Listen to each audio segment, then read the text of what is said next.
Now, if you don't have clear gel, just use cornstarch. But clear gel is an ingredient well worth your time and your hard-earned money. It's a modified cornstarch, which sounds scary, but in reality, it isn't. Whenever you see anything has been modified, it's for a specific function. So first things first is to make a dough. Doughs always make me a bit nervous as I don't want to add too much water or too little water.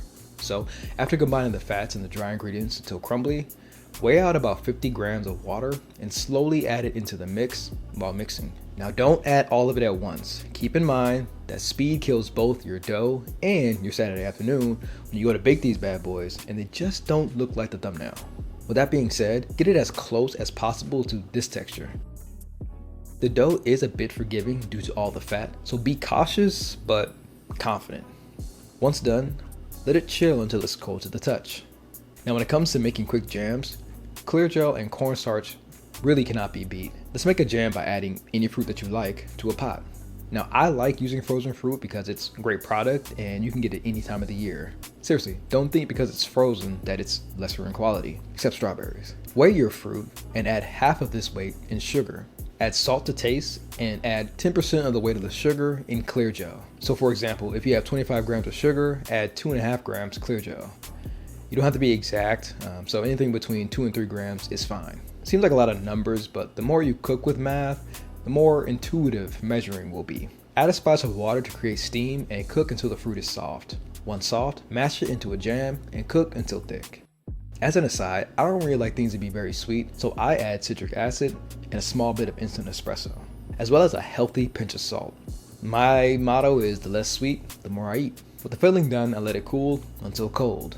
Now with the filling and the dough plossed, let's stroll through assembly. Divide your dough in half and take a second to notice that you made a straight edge where the cut is and that you formed a rough rectangle. Roll the dough out using as much flour as you need to about 2 to 3 millimeters thick, while also trying to maintain a rectangular shape. Once rolled out, divide the dough in half and dock one of the sides with a fork. To the other dough piece, add the jam and place your dock side over it. Seal the edges with a fork and go ahead and bake it at 300 degrees Fahrenheit for about 20 minutes. Now don't mind what it looks like at this point, just focus on baking it until it is barely cooked through. Once baked, remove it from the oven and give the sides a trim to make it look all nice. At this point, most can guess what comes next, and that is, more cooling. So once cooled, glaze your tart using powdered sugar and a little bit of milk until it looks like frosting. Now I get a little fancy by adding a little bit of yuzu oil using a dropper, but to each their own. Now, glaze that lovely rectangular boy with that icing and finish it off with some nice circular sprinkles. I mean, of course you could have just bought a pack of these tired tarts from old logs for pennies on the dollar, but you decided to make your own out of sheer willpower. And for that, you joined the exclusive club of Kitchen Sweats. Welcome. Besides, these are superior in every way to what Kelly was pumping out and 100% customizable. Also, the tart in the video is vegan, if you're into that kind of thing. I've been on the dairy-free tip since my son was born, but if you want to use butter, go ahead.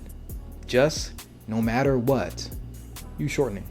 I hope you enjoyed the video. Let me know what you want to see next or an ingredient that you want to know more about. If you liked the video, drop a like. And if you want to see more, subscribe.